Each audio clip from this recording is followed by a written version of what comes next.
Hi everybody, welcome to the dungeon. My name is Robin and today is Flameworking, another adventure in Boroland. Today I have a fun little aquatic creature for you all. I have a seahorse. And I had all intentions of coming down here and making an animal. But I thought I was going to be putting some legs on it, so I was wrong. I really hope you guys enjoy this little guy.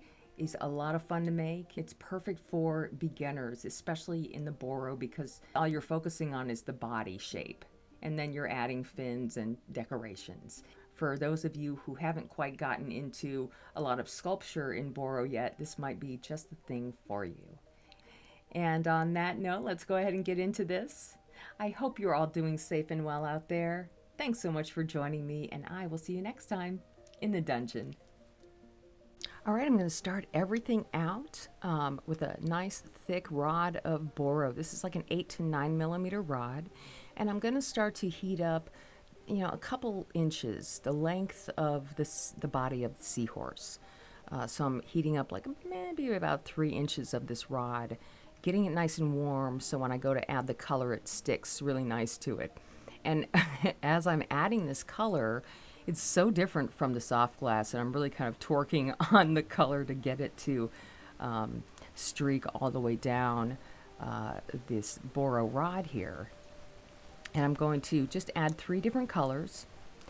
This first one was kind of a blue that I found, and the second one is a pastel yellow, and the third one is a violet. So I am just grabbing out of my grab bag for these colors. But I do, it's interesting because when you're adding the color that you're looking to melt needs to be in that flame the whole time. You're almost like welding it to the clear rod. Now, once all the color's on there, I'm going to punty up on one end and then just kind of focus on melting all these colors in and starting to give it a pattern. I want a nice swirling pattern for the body of the seahorse. So I'm just going to start by melting in those ends there, and once the glass starts getting nice and hot, I'll start to give it a good twist. And then I thought it'd be fun to give it a twist forwards and backwards as I am melting the rods down, or the rod down here, and just kind of working on the pattern for the body. And it takes time. The Boro is so different from the 104 glass that I had to speed this up pretty quick, even though I'm in reality I'm turning kind of slow, and this whole segment probably took 7 or 8 minutes to fully melt this in and get the pattern going.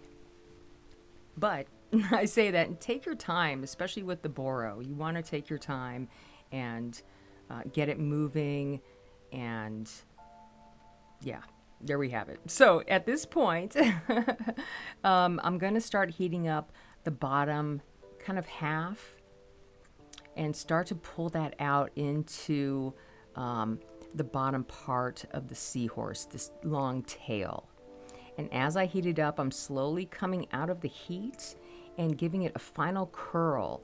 So I'm kind of looking at this curl and knowing that it has to go backwards and then forwards into the curl.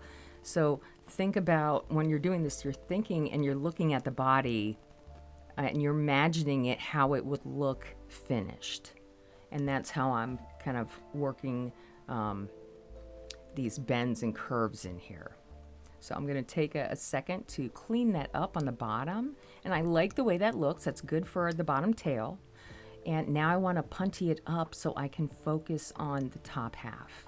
And this punty it's not quite a welded punty, but it's pretty hot punty. You want to keep that on there for the rest of the time. So now I want to focus on the top half. It's the same exact movement as the bottom, except you're not quite curling it. This is the face part.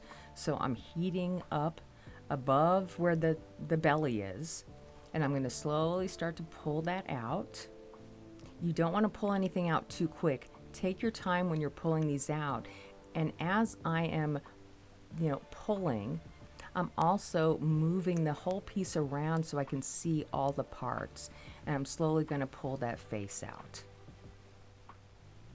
All right, so now if you get this far, this is it. You have your body, your seahorse body finished. It looks good. I'm going to just add a little bit to the nose here and shape that up.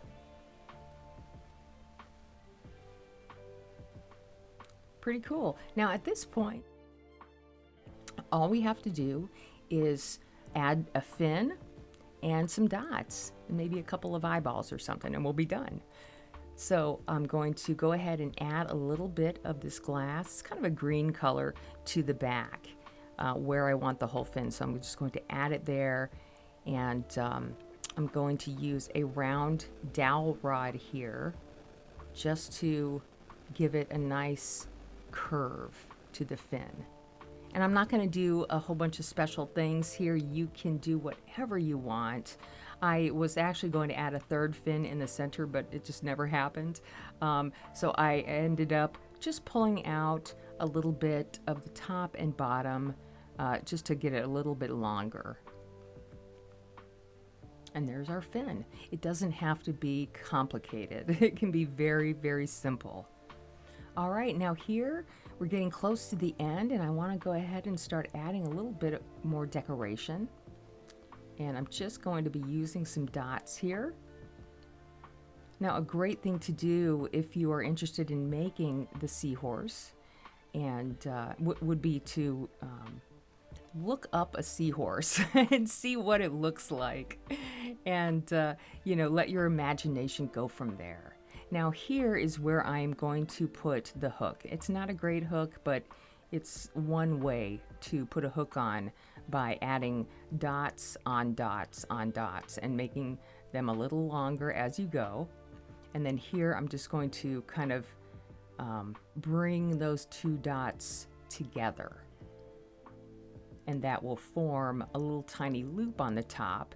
And it will also serve as kind of a a head decoration.